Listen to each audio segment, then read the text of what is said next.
Welcome to Thinking Deeper by 6-7. We are diving straight into the deep end today. We're looking at that ultimate tension, the clash between faith and evidence. Is the word God, just a linguistic trap? Is theology a useless discipline, or is it a fascinating branch of anthropology? We're looking at the universe through rigorous skepticism versus the comfort of belief, and our guides are two absolute titans, Richard Dawkins and the late, great Carl Sagan. It really is a clash in heavyweights. Mhm. On one hand, you've got this dialogue with Dawkins where he's basically dissecting the validity of theology itself. Right. And then on the other, a lecture from Sagan on cosmic evolution and the very definition of God. And the mission here is pretty specific. We're not just reading quotes. We're trying to distill the most potent arguments against supernatural thinking. We want to understand what Sagan called the scientific way of thinking. And not just as a school subject. No, as a literal tool for survival. That's the key. It's about the method, not just the facts. But before we even get to the method, we have to talk about the scale.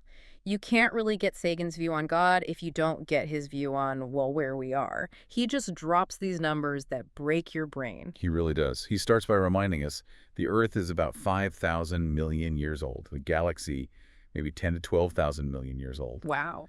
And the crucial point he makes is that we humans, our entire history, all our religions, we are just the product of this grand evolutionary sequence. Which sounds poetic, but he means it literally. We're made of star stuff. We are. But here's the catch Sagan points out. While we're products of this, 5,000 million year process, we're almost never aware of it.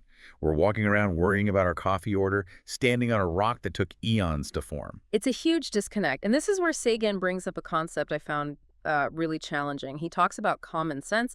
Now, usually that's a compliment, right? It means you're grounded. But for Sagan, He thinks it's a liability, a biological trap even. Think about it. Our common sense is just a set of intuitions that evolved for a very specific environment. a survival kit for the African savannah. Exactly. Not a toolkit for astrophysics. On the savannah, if you throw a rock, your brain calculates the arc. You don't need to know about the curvature of space-time. I just need to hit the lion. Precisely. So our intuition is built for things that are, say, 1/10 of a millimeter to a few kilometers in size, things that last from a fraction of a second to a lifetime. That's our comfort zone. But the universe is not built like that. Not even close. When you get down to quantum physics 10 to the power of minus 13 centimeter, or out to cosmology at 10 billion light years, that Savannah logic it falls apart. So when science says an electron can be in two places at once, our gut just screams, that's impossible. Because our gut is wrong. Our feelings about how reality should work are totally useless at those scales. Sagan's point is we cannot trust our intuition here. We need a prosthetic, something to help us see reality clearly. And that prosthetic is the scientific method, the tool we invented to bypass our own faulty programming. Now, before we get into the nuts and bolts of that clash, especially why Sagan thinks religion is dangerous to democracy, I just have a quick request. If you like my channel, please subscribe and press the like button. It really helps us keep these deep dives coming. Okay, so our intuition fails us. This is where the real friction starts. Right. Sagan draws this incredibly sharp line between science and religion. And what stood out to me is he doesn't define it based on what they know. He defines it based on how they handle being wrong. That is the crucial distinction. Sagan calls science a self-correcting process. In science, a hypothesis must be capable of being proven wrong.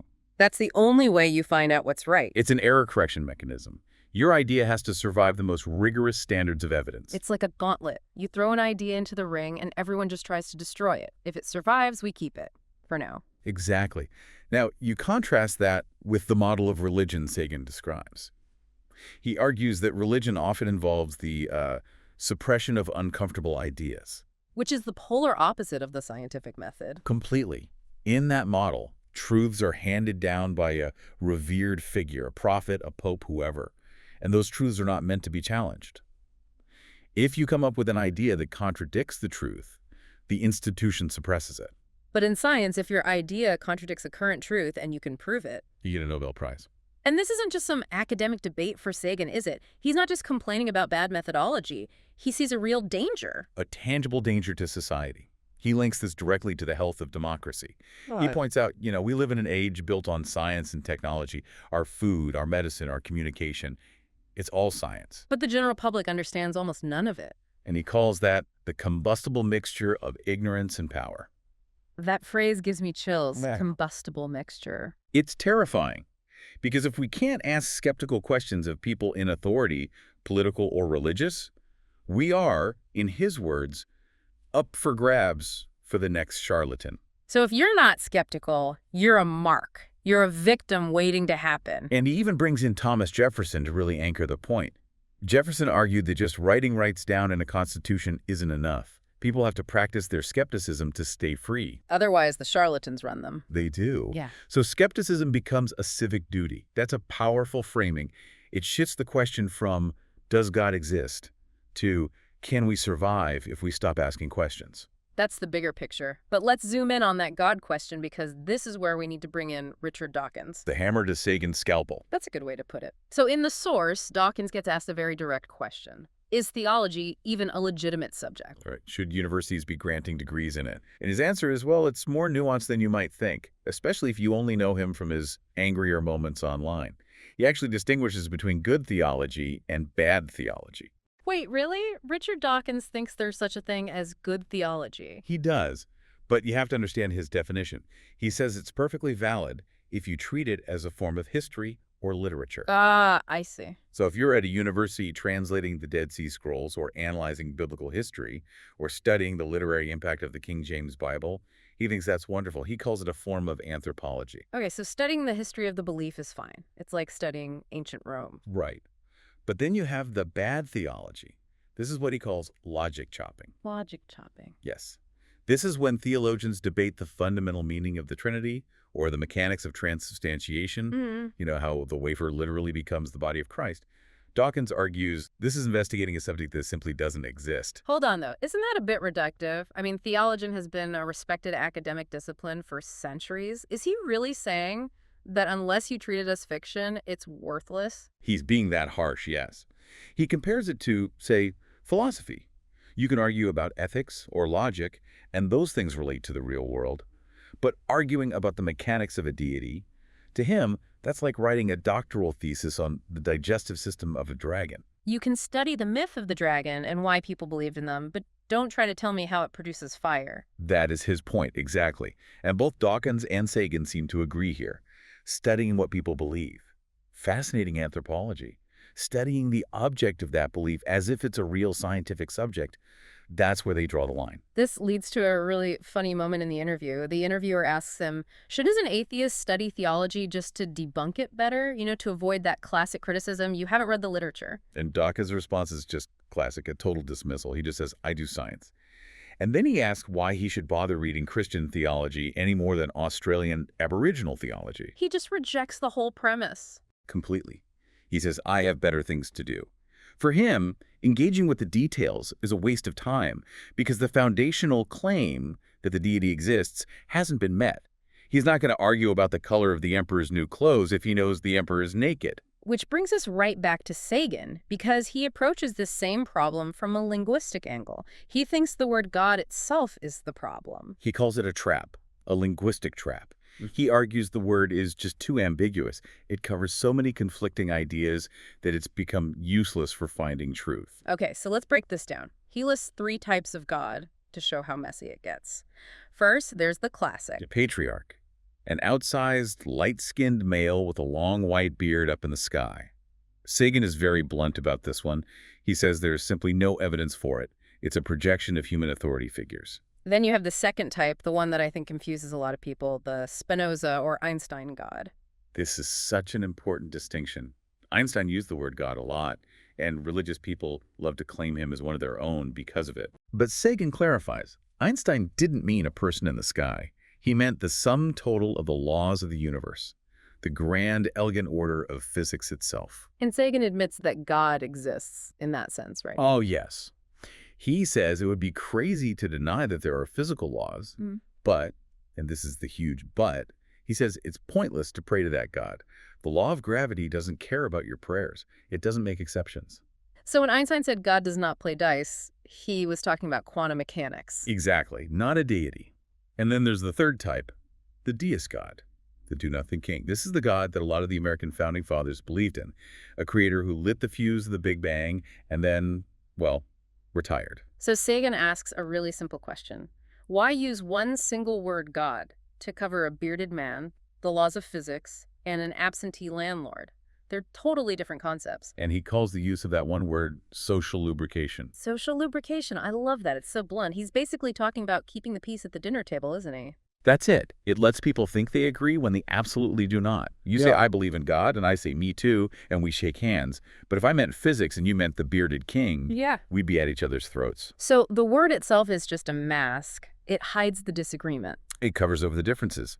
Sagan argues it is absolutely not an aid to truth. If you actually want to understand reality, you need sharper language. You have to stop hiding. Now, up to this point, this conversation has been a bit cold. We have logic, definitions, the vastness of space.